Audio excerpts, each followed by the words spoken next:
There is a point in life when you begin to notice how often you've stepped in, unasked, unnoticed, and sometimes unappreciated. You fix, you smooth, you anticipate problems before they arrive. And for a long time, it feels like care. It feels like responsibility. It even feels like love. If that sounds familiar, stay with me. Because what comes next is not about becoming indifferent, but about seeing clearly. For many years, being the one who fixes things can become part of your identity. You're the one people call when something goes wrong. The one who knows how to calm tension, offer solutions, hold everything together when others cannot. And at first, there is meaning in that role.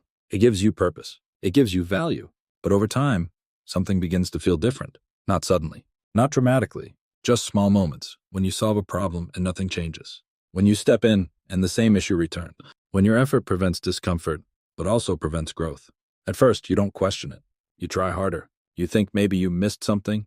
Maybe you could have handled it better. So you give more attention, more patience, more of yourself.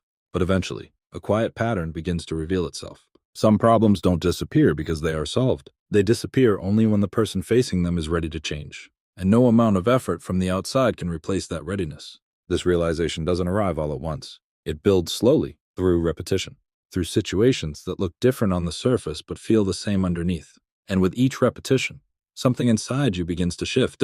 You start to hesitate. Not out of uncertainty, but out of awareness. Is this something I need to step into? Or is this something that belongs to someone else? That question becomes more present, more persistent, and over time it changes your behavior in ways that others may not immediately understand.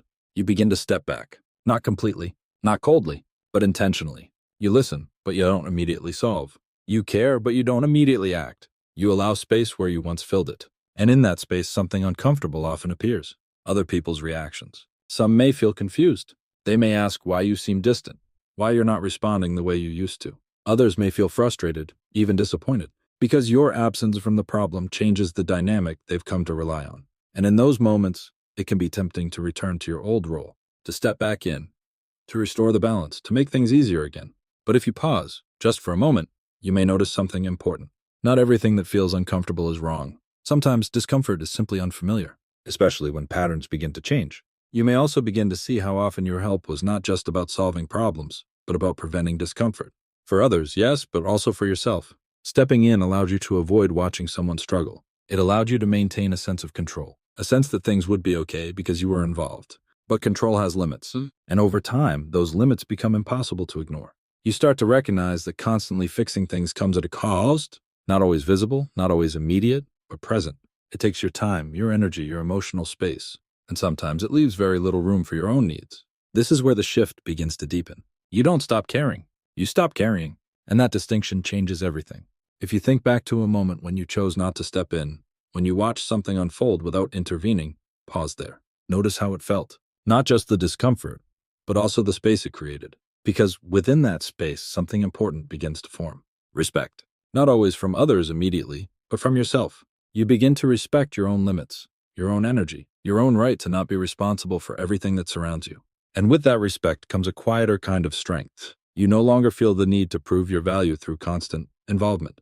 You begin to understand that your presence does not have to be tied to your ability to fix. It can simply exist. Another subtle change appears in how you listen.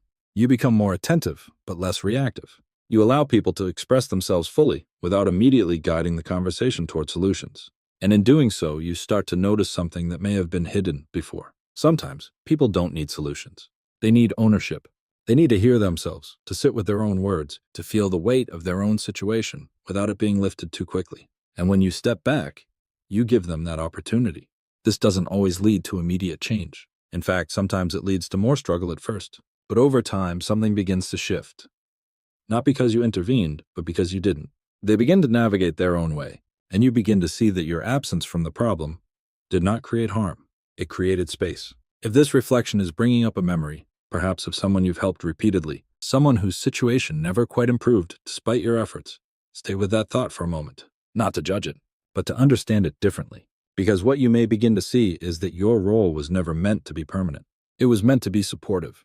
And support, when extended too far, can quietly become substitution. At this stage in life, that realization becomes harder to ignore. You begin to ask yourself questions you may not have considered before.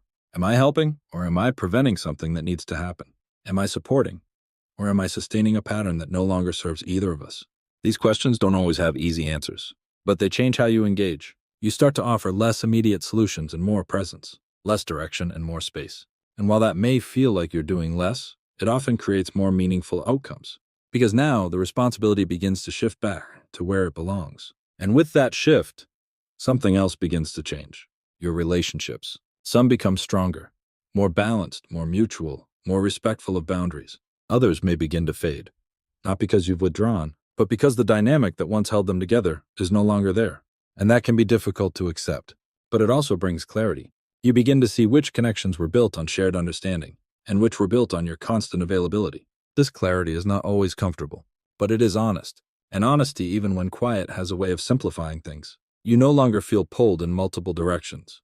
You no longer feel responsible for outcomes that were never yours to control. You begin to experience your own time differently, less fragmented, less reactive, more your own.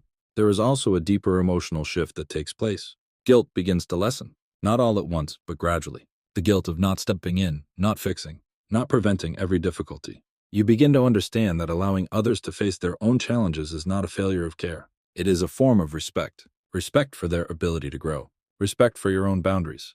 And perhaps most importantly, respect for reality. Because life, in all its complexity, was never meant to be managed entirely by one person. If you've been listening and something within you feels both lighter and uncertain at the same time, that's not unusual. Change often carries both. And this kind of change, the kind that reshapes how you relate to others, doesn't happen quickly. It unfolds one decision at a time, one moment of stepping back, one instance of choosing not to carry what isn't yours.